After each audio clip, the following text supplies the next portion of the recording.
सत्य वचन, अमर वचन, जीवित वचन, दिव्य वचन, सत्य वचन, अमर वचन, जीवित वचन। साई दा बामा बनी दा बामा बगैर जनी रे जनी रे जनी रे जनी रे सा। दिव्य वचन, सत्य वचन, अमर वचन, जीवित वचन, दिव्य वचन, दिव्य वचन।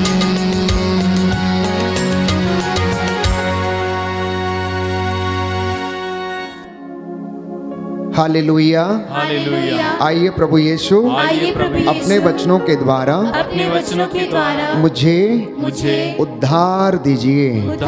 Hallelujah, hallelujah, hallelujah. हालेलुया।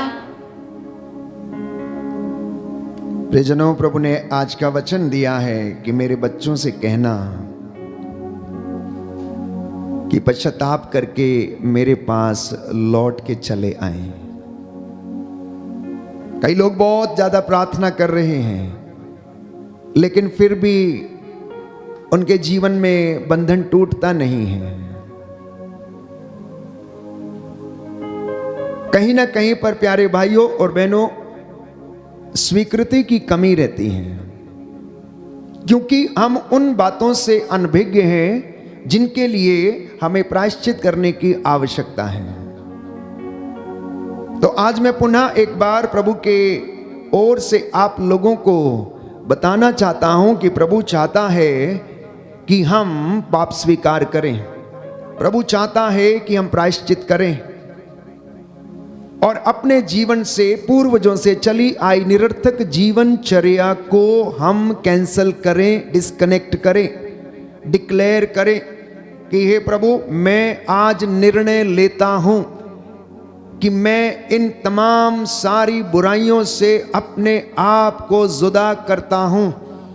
मेरे जीवन से, परिवार से और पूर्वजों से चली आई निरर्थक जीवनचर्या के बंधनों को यीशु के पवित्र नाम से अपने बच्चों के जीवन से, अपने परिवार से, अपनी धन संपत्ति से इन तमाम श्रापों को डिस्कनेक्ट करता हूं, कैंसल करता हूं यीशु के नाम पर। क्योंकि प्रभु यीशु ने कहा मरकुस के सुसमाचार अध्याय 16 पद संख्या 17 में कि मुझ में विश्वास करने वाले मुझसे भी बड़े और महान काम करेंगे। और बाइबल हमें बताती है कि यदि आप ईसा मसीह में विश्वास करेंगे, यदि आप मुख से उसे अंगीकार करेंगे, हृदय से आप उसे स्वीकार करेंगे, तो आप बचेंगे और आपका घराना भी बचाया जाएगा। आप उद्धार पाएंगे और आपका घराना भी उद्धार पाएगा। बोलिए आमीन, हालेलुया, हालेलुया। तो आज अगर हम देखें अपने इर्द गिर्द आस पास में, शोषण की कमी नहीं, अत्याचार की कमी नहीं, हत्या की कमी नहीं, चोरी, धोखा, लड़ाई, झूठ, फरेब, झगड़े, मनमुटाव, ईर्ष्या, ना जाने कौन कौन सी बुराइयां इस दुनिया में इंसान के जीवन में व्याप्त हैं। विचारों में भिन्नता है, एक दूसरे को सहन नहीं कर पा रहे हैं, दुख है, बीमारी है, कष्ट है, अपंगता है।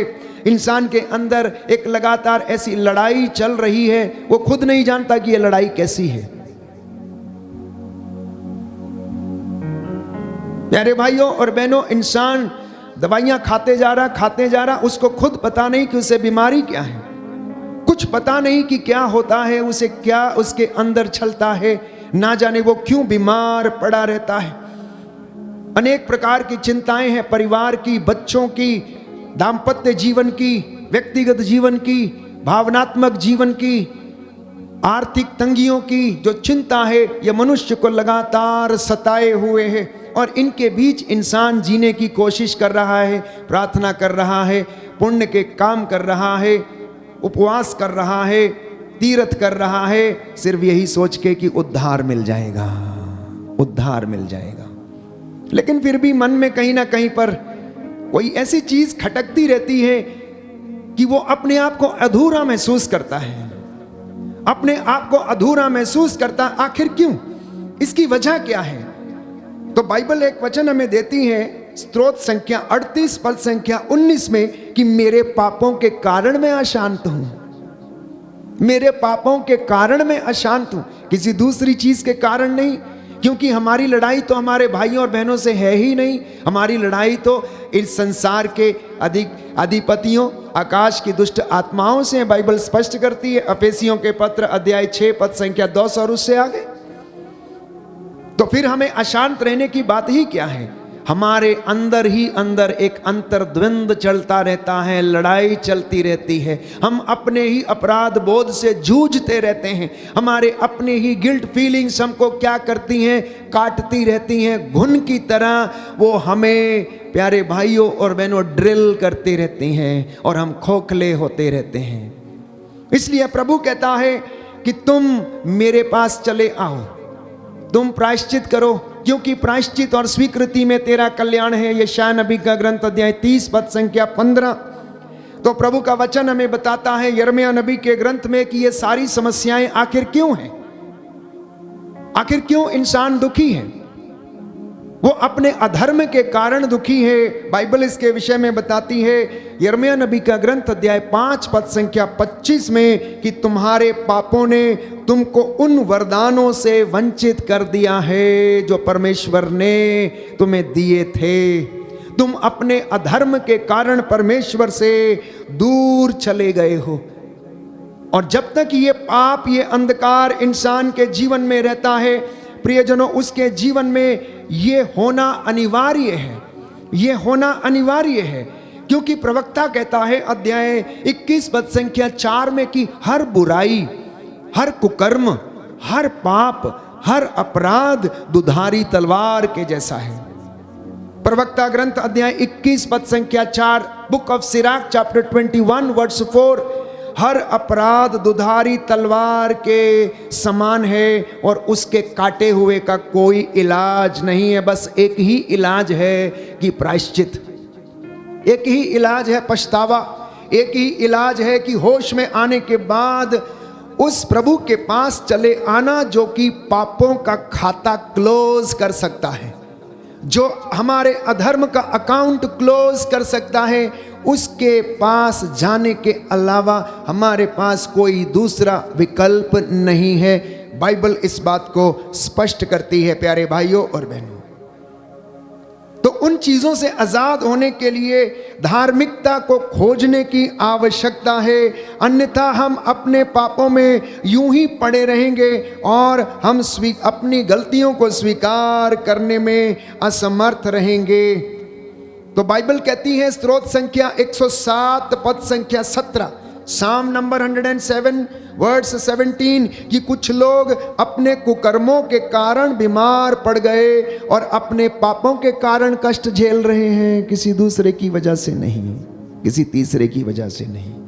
वो अपने ही कुकर्मों के कारण कष्ट झेल रहे हैं। और स्तोत्रकार इस बात को स्पष्ट करता है अध्याय 41 में कि प्रभु रोग शैया पर भी रोगी को सांत्वना देता और रोगी का बिस्तर बदल देता है। बोलिए amen, amen, hallelujah, hallelujah, hallelujah, hallelujah, hallelujah. Hallelujah. तो पहली बात कि हम परमेश्वर से दूर चले गए हैं, इसलिए कष्ट में जीवन बिताते हैं। दूसरी बात, हम अधर्म के रास्ते पर हैं, इसलिए हमें कष्ट होता है, क्योंकि अधर्म हमें शांति नहीं देता। अधर्म के रास्तों पर शांति नहीं मिल सकती। विपत्तियों का मूल कारण जो हमारे जीवन में है, कष्टों का मूल कारण जो है वो ये है कि ईश्वर की आज्ञा को भंग किया, प्रभु के दिन को पवित्र नहीं रखा, अपने रास्तों पर चलना हमने स्वीकार किया, सांसारिक चीजों पर हमारी आसक्ति बढ़ती गई और हम मटीरियलिस्टिक बनते गए। हम भौतिकवाद के पीछे दौड़ते रहे और आत्मा के लिए हमने कोई काम नहीं किया।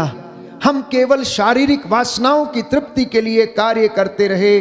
तो अधर्म के कार्य करना, बुराई करना, ईर्ष्या, अहंकार, इन तमाम बुराइयों के कारण इंसान के जीवन में कष्ट है, परेशानी है। अब आप कहेंगे कि जो धर्मी है फिर उसके जीवन में कष्ट क्यों है? ये सवाल प्यारे भाइयों और बहनों, इसका उत्तर प्रभु हमें देता है। बाइबल हमें बताती है और वो कहती है कि विषम परिस्थितियों में मैं तेरे विश्वास की परख करता हूं। मैं आग की भट्टी में नहीं, दुख की भट्टी में तुझे परखता हूं। मैं दुख की भट्टी में तुझे तपाता हूं और तेरे विश्वास की परख होती है।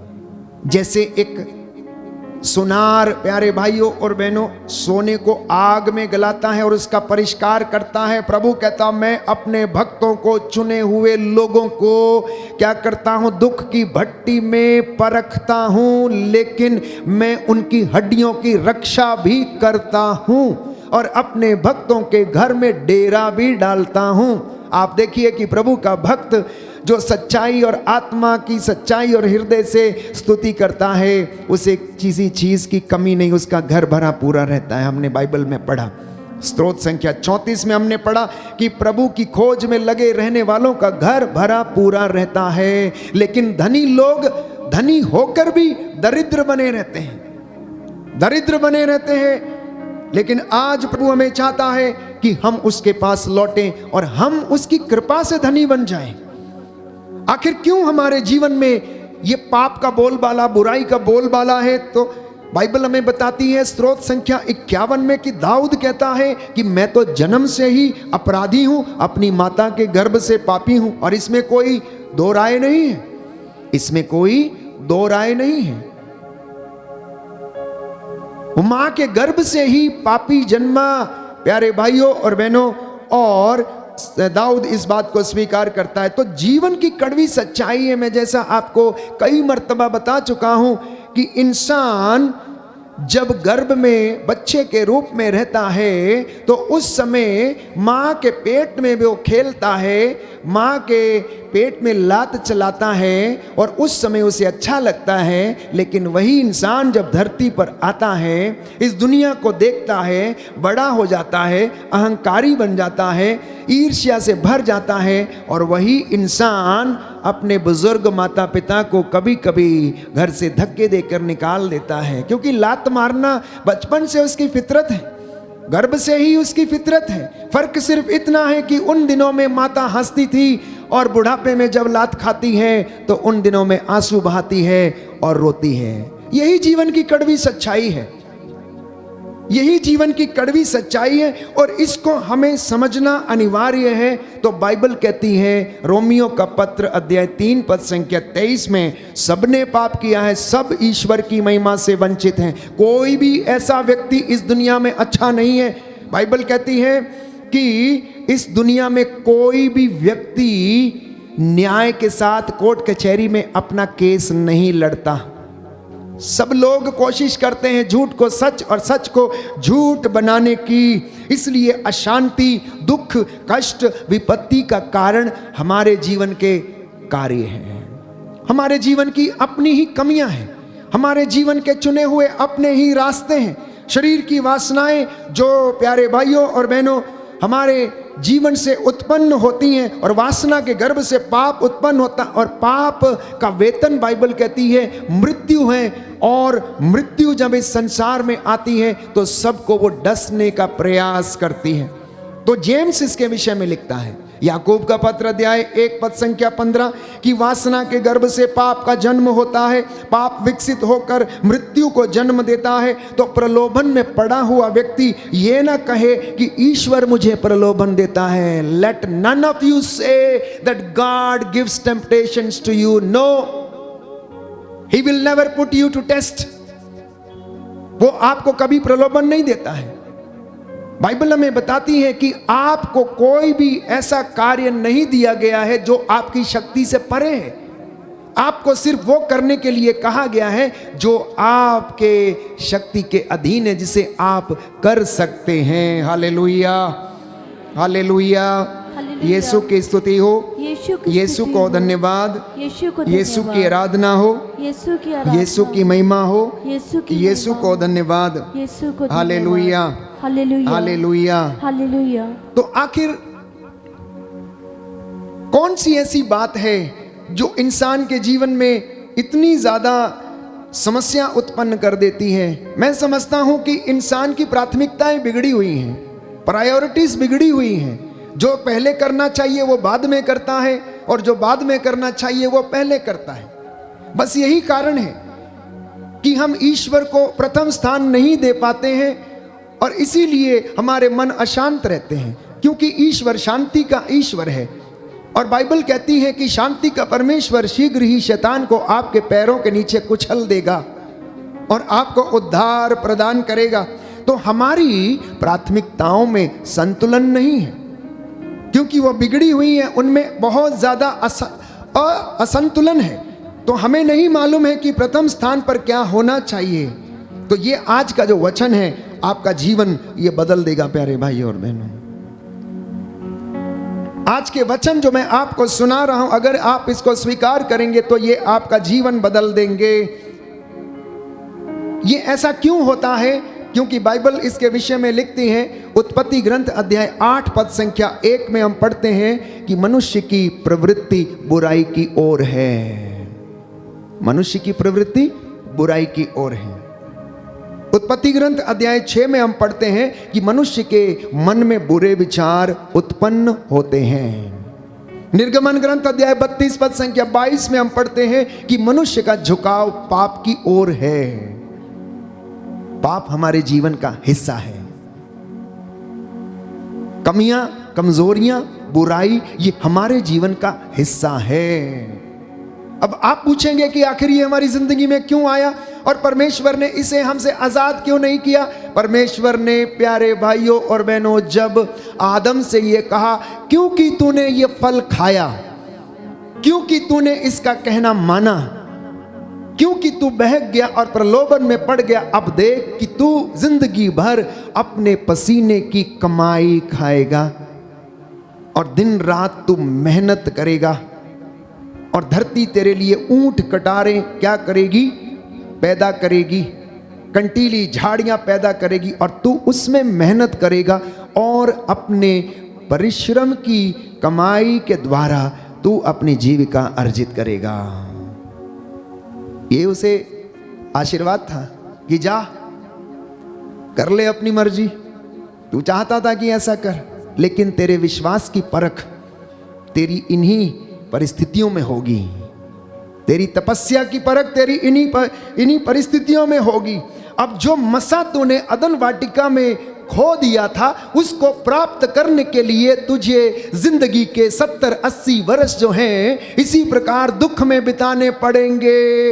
इसीलिए इंसान के जीवन में ये प्रलोभन आते रहते हैं, वो गिरता है, उठता है, और प्यारे भाइयों और बहनों जो इसमें खरे उतरते हैं वो फिर से परमेश्वर की हजूरी में उसी स्थान को पाते हैं जो अदन वाटिका में खो दिया था। क्योंकि यीशु ने तो हमें रास्ता दिखा दिया, यीशु ने हमें उद्धार दिला दिया। और संत पौलुस कहता, आप अपनी मुक्ति के लिए डरते कांपते हुए प्रयत्न करते जाएं। यदि आप फिर से उस स्थान को पाना चाहते हैं जिससे आप नीचे गिरा दिए गए हैं, प्रकाशित वाक्य अध्याय 2 में प्रभु का वचन ये कहता है कि तुम याद करो कि तुम कितने ऊंचे सिंहासन से नीचे गिर गए हो।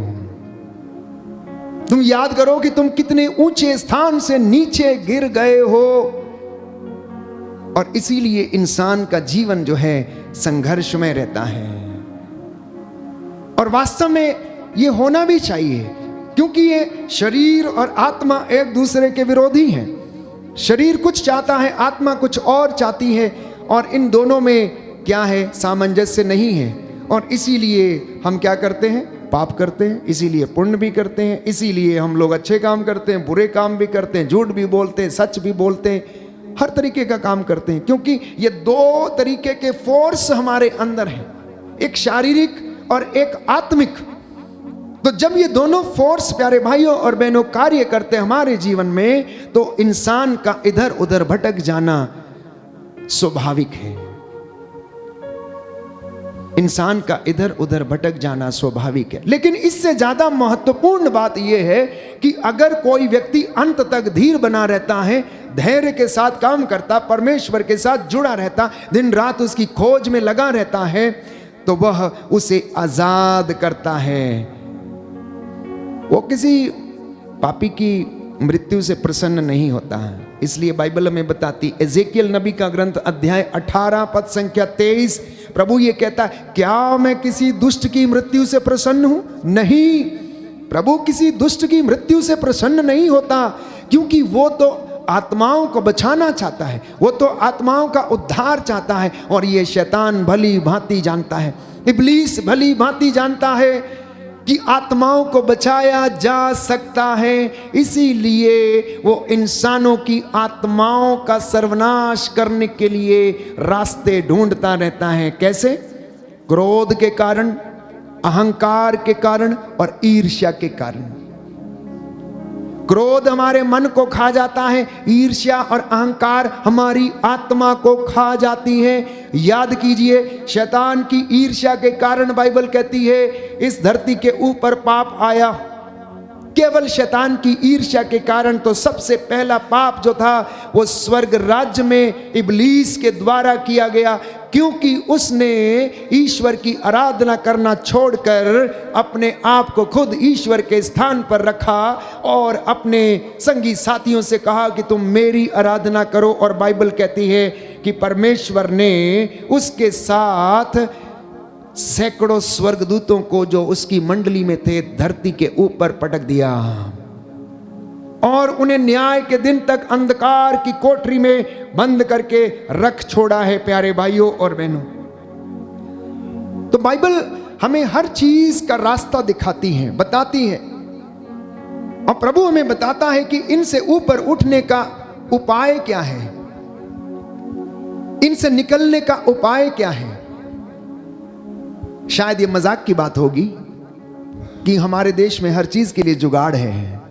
आप देखिए आपके घरों में किस तरीके से आप जुगाड़ करते हैं और तुरंत आप अपना काम चला लेते हैं। लेकिन पवित्र बाइबल हमें जुगाड़ नहीं बताती है, पवित्र बाइबल हमें वास्तविकता बताती है। प्यारे भाइयों और बहनों, कि परमेश्वर ने उस दिन से ही, जिस दिन से आदम उससे जुदा हो गया था, उसी दिन से विधि के विधान में उसने निर्धारित कर लिया था कि अब आदम को कैसे बचाया जाए, क्योंकि ये अपनी नादानी में ये गिर गया, क्योंकि उसके पहले ही इब्लीस को नीचे पटका जा चुका था। और मैंने आपको कई मर्तबा समझाने का प्रयास किया कि ये मेरा अनुभव है कि प्रभु ने इस बात को रिवील किया कि शैतान आदम से और हेवा से ईर्ष्या करने लगा, क्योंकि वो उसकी जगह पर स्थान ले चुके थे। शायद इसीलिए वो हेवा को प्रलोभन देने के लिए गया, उसे परमेश्वर की संगति से दूर करने के लिए गया कि ना तुम रहो और ना मैं रहूंगा, हम दोनों चले।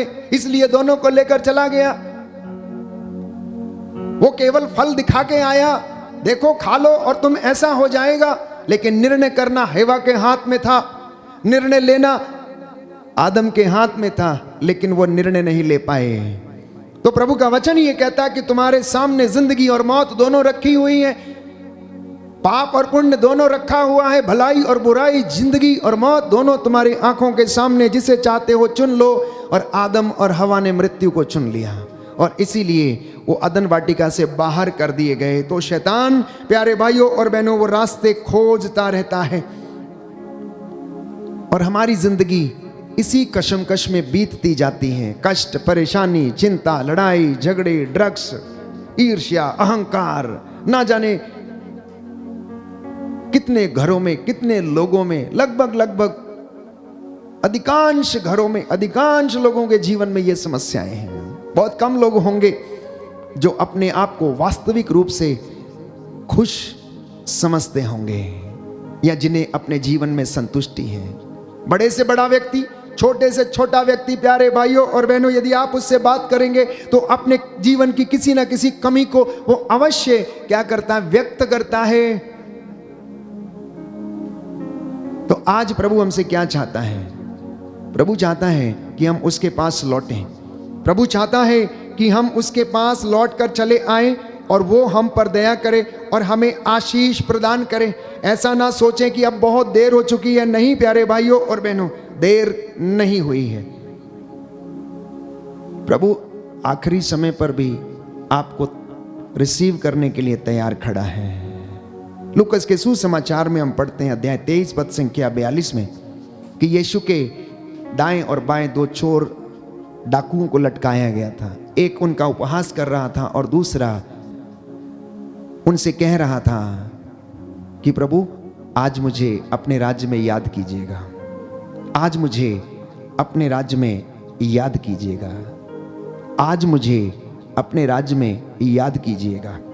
तो जो लोग ये सोचते हैं कि अब हमारा कुछ नहीं हो सकता, आत्महत्या करना सिर्फ एक विकल्प बचा है, हम नहीं जीना चाहते, हम मर जाएंगे, हम घर से बाहर चले जाएंगे, हम माता पिता को छोड़ देंगे क्योंकि हमारा यहाँ पर कोई नहीं है, तो प्यारे भाइयों और बहनों, मैं आपको याद दिला देना चाहता हूँ कि आपके पास परमेश्वर खड़ा है और वो देख रहा है, सिर्फ आपको बोलने की जरूरत है।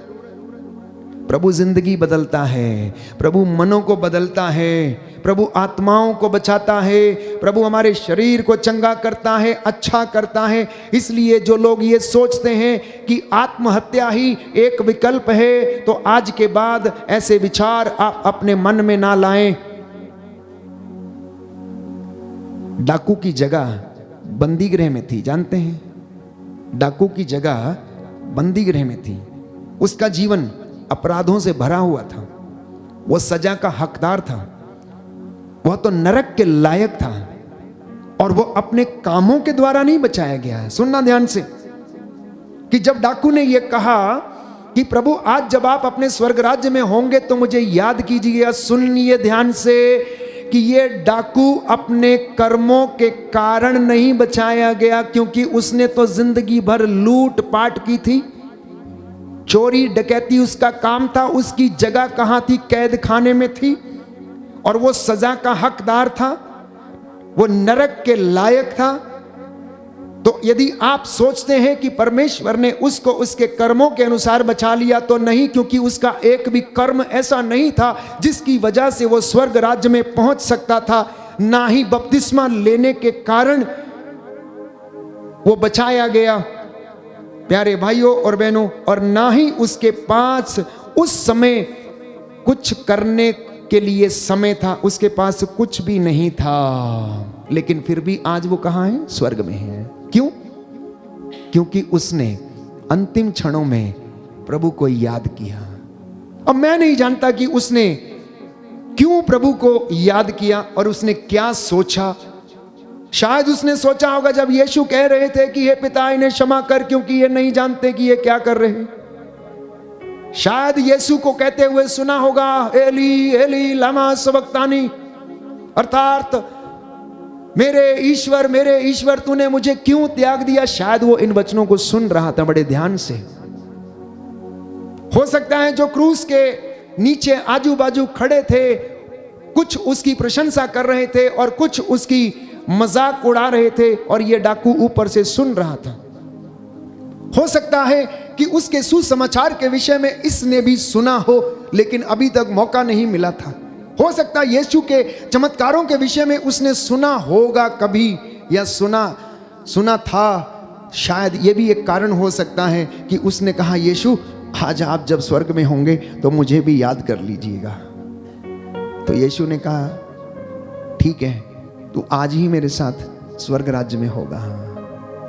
प्यारे भाइयों और बहनों, अंतिम क्षणों में भी परमेश्वर आपको गले से लगाने के लिए तैयार रहता है, इसलिए निराश नहीं होना। इसलिए यशायाह नबी का ग्रंथ अध्याय 30 पद संख्या 15 में ये परमेश्वर का वचन है, ये प्रभु की वाणी है कि प्रायश्चित और स्वीकृति में तेरा कल्याण है, और उस डाकू ने उद्धार पा लिया। तो सुसमाचार के इस पैराग्राफ में, लूकस के सुसमाचार अध्याय 23 पद संख्या 42 में, प्यारे भाइयों और बहनों, पूरा सुसमाचार निहित है कि मौत के सामने किया हुआ पश्चाताप, मौत के सामने किया हुआ पश्चाताप, और मौत हार गई। और प्यारे भाइयों और बहनों, इसको जीवन मिल गया, और ये स्वर्ग राज्य में जाकर दूतों और संतों की संगति में प्रभु के साथ रहा। मैं नहीं जानता कि इस व्यक्ति ने ऐसा क्यों किया, और मैंने आपसे कहा कि बहुत सारी बातें हो सकती हैं जो कि शायद उसने सुसमाचार में सुनी होंगी। तो इसलिए मसीहियों को, विश्वासियों को हर एक व्यक्ति को जो प्रभु पर ईमान लाता है उसे आज जरूरत है एक निर्णय लेने की, उसे आज जरूरत है एक निर्णय लेने की। और यदि आप निर्णय नहीं लेते हैं तो प्यारे भाइयों और बहनों, हम भी दूसरे डाकू की तरह नष्ट हो जाएंगे। और यदि हम निर्णय नहीं लेते तो हवा और आदम की तरह हम भी अदन वाटिका से बाहर कर दिए जाएंगे। इसलिए अफेसियों को लिखते हुए संत पौलुस अध्याय 4 पद संख्या 25 में कहता है, झूठ बोलना छोड़ दो, सच बोलो। और यदि किसी को क्रोध आ जाए तो सूरज डूबने से पहले उस क्रोध को आप समाप्त करें। उस क्रोध के कारण आप पाप ना करें, मुख से अश्लील बातें ना निकालें। आपके मन में उत्तेजना, कटुता, क्रोध, लड़ाई, झगड़ा, परनिंदा और हर तरह की बुराई को आप दूर करें। क्रोध और ईर्ष्या के कारण अनेक रिश्ते टूट गए हैं। क्रोध और ईर्ष्या के कारण अनेक प्रकार की कलीसियाएं बर्बाद हो गई। क्रोध और ईर्ष्या और अहंकार के कारण प्यारे भाइयों और बहनों अनॉइंटिंग चली जाती है, मसा छिन जाता है और हम प्रभु की कृपा से वंचित हो जाते हैं। और याद रखिए, the moment you lose the anointing you fall short of the glory of the Lord. जैसे ही हमारी जिंदगी से अभिषेक जाता है, प्रभु का मसा चला जाता है, वैसे ही हमारे जीवन में ये कष्ट, दुख, परेशानी, विपत्ति आने लगती है और हमको घेर लेती है। तो सफन्या नबी के ग्रंथ अध्याय 2 पद संख्या 3 में प्रभु का वचन कहता, विनम्रता और पवित्रता की साधना करते जाओ। ये बुरे दिन हैं, ये बुरे दिन हैं। आप उन बातों का पता लगाओ कि परमेश्वर को वो कौन सी बातें हैं जो प्रिय हैं और आप लोग निर्णय लें। So ultimately repentance is decision. Ultimately repentance is decision. प्रायश्चित एक निर्णय है। और बाइबल में हम सुसमाचार में पढ़ते हैं, लूकस के सुसमाचार अध्याय 15 में उड़ाऊ पुत्र के जीवन में, और लिखा है कि वो होश में आया, उसने निर्णय लिया, उसने अपना मन फिराया और पिता के पास गया और सब कुछ उसे समझ में आ गया। बाइबल कहती है जब उसे होश आया तो वो उठा। उठने के बाद उसने कहा कि मैं अपने पिता के पास जाऊंगा और अपने पिता से कहूंगा कि मुझे अपने नौकरों में से एक रख लीजिए। मैं आपका बेटा कहलाने के योग्य नहीं हूं। प्यारे भाइयों और बहनों, जब तक हम होश में नहीं आते तब तक हम यूं ही कष्ट में रहेंगे। और जब तक उड़ाऊ पुत्र को होश नहीं आया था, वो जानवरों का भोजन ही खा रहा था। लेकिन जब उसे होश में आ गया कि मेरे पिता के घर में सैकड़ों मजदूर भरपेट भोजन खाते हैं, मैं एक ऐसे धनी व्यक्ति का, धर्मी व्यक्ति का बेटा हूं जो अपना घर छोड़कर यहां आ गया, मैं भूखों मर रहा हूं। ऐसी ही जिंदगी शायद मेरी और आपकी भी हो सकती है जब हम प्रभु से दूर चले जाते हैं। अनुग्रह प्रभु के पास है, अनॉइंटिंग उसके पास है, चंगाई उसके पास, उद्धार उसके पास, मुक्ति उसके पास, हमारी उन्नति उसके पास, सब कुछ उसके पास। और यदि हम छोड़कर अपनी उन्नति, अपनी प्रसन्नता और हमारी खुशी अगर हम भौतिक चीजों में खोजते हैं तो प्यारे भाइयों और बहनों, कुछ ना कुछ गड़बड़ अवश्य हमारी जीवन में हो जाएगा। जक्कैया उसके जीवन में उसने एक निर्णय लिया, he repented, और उसने बोला आज मैं निर्णय करता हूं, today I decide to sell off my property and distribute 50% of my property to the poor people। वो उसका निर्णय था। और निर्णय जैसे ही हुआ, प्यारे भाइयों और बहनों, यीशु ने कहा आज इस घर में मुक्ति का आगमन हो गया। तो जिंदगी में एक स्टैंड लेना, लाइफ में एक स्टैंड लेना। मसीहों, प्रभु के लोगों, प्रभु के चुने हुए लोगों, आप बार बार कलीसिया में पुरोहित के पास पाप स्वीकार का संस्कार ग्रहण करने के लिए जाते हैं, तो अपनी जिंदगी में वो स्टैंड लेना और खड़े हो जाना। अगर आप ऐसा करते हैं तो दुख कितना भी बड़ा क्यों ना हो, उसे गिरना होगा। दुख कितना भी बड़ा क्यों ना हो, उसे गिरना होगा। परीक्षा चाहे कितनी भी बड़ी क्यों ना हो, प्यारे भाइयों और बहनों, उसे गिरना होगा, उसे टूटना होगा। उदाहरण के लिए शद्रक, मेशक, अबदनगो और उसका साथी डैनियल, जब वो लोग परमेश्वर के लिए खड़े हो गए, they took a stand for the God of Israel Yakub, the God of Jacob, the God of Israel, the God of Ibrahim. जब उसके नाम पर उन्होंने स्टैंड लिया तो वो खड़े हो गए और आग की भट्टी में डाल दिए गए। प्यारे भाइयों और बहनों, आग का जो ताप 7 गुना था वो ठंडा हो गया। जब हम परमेश्वर के लिए खड़े होते हैं तो वो हमारे लिए खड़ा होता है। जब हम उसके सामने घुटना टेकते हैं तो वो हमारे लिए खड़ा हो जाता है और हमको आशीर्वाद देने के लिए वो तैयार रहता है। प्यारे भाइयों और बहनों, तो इसलिए जिंदगी में सबसे महत्वपूर्ण बात यह है, if you have prayer in your life you have power. If you have a word of God in your life you have a life, and if you have a holiness in your life you have Jesus in your life, and if you have adoration and prayer and praise and worship in your life you have anointing and you have a deliverance। Hindi में दोहराना चाहता हूं कि अगर प्रार्थना है तो power है, अगर वचन है तो जीवन है, और अगर पवित्रता है तो आपकी जिंदगी में अभिषेक रहेगा। और अगर अभिषेक आपके जीवन में है तो प्रभु आपके साथ है। और यदि आपके जीवन में विनम्रता है तो आप धन्य समझे जाएंगे, क्योंकि बाइबल कहती है धन्य है वे लोग जो विनम्र हैं, वो प्रतिज्ञात देश के क्या करेंगे, दर्शन करेंगे। और यदि आराधना है तो छुटकारा है, यदि आराधना है तो चंगाई है। मुझे बड़ी खुशी है कि आप लोगों के जीवन में प्रभु इन वचनों के माध्यम से बड़े बड़े चमत्कार कर रहा है। आपके जीवन की बहुत सारी गवाहियां हैं। प्रभु इस वक्त हमारे बीच में है, वो अपने दास के द्वारा आप लोगों से बातें कर रहा है। मैं समझता हूं कि जब अपनी भरी जवानी में यीशु लोगों से बातें करता होगा, क्योंकि उत्साह उनके अंदर था, तो ठीक ऐसे ही बातें करता होगा, शायद इसी अंदाज में बोलता होगा। क्योंकि अगर सुसमाचार की लाइनों के भीतर छिपे हुए भावों को यदि हम पढ़ें प्यारे भाइयों और बहनों, तो हम प्रभु के मनोभाव को समझेंगे, प्रभु के मनोभाव को समझेंगे। जब उन्हें जोर से बोलना पड़ा तो उन्होंने बोला प्यारे भाइयों और बहनों। लेकिन जब जहां पर प्यार की आवश्यकता थी तो उन्होंने सांत्वना दी, ढारस बंधाया। जब रोने की बात आई तो लाजरस की कब्र के सामने खड़ा होकर वो रोने भी लग गया। उसने आंसू बहाए, यरूशलेम की ओर देखकर, उसने मंदिर की ओर देखकर आंसू बहाए। ये प्रभु का मानवीय स्वभाव था।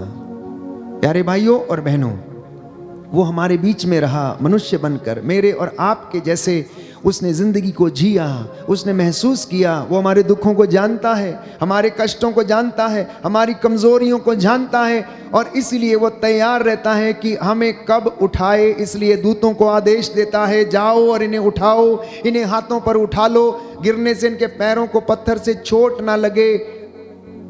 अंतिम क्षण तक वो हमारा इंतजार करता रहता है, और यीशु हमारी आत्मा को बचाने के लिए प्यारे भाइयों और बहनों तत्पर है। इसलिए हम प्रार्थना करें, प्रभु हमें आशीष दे।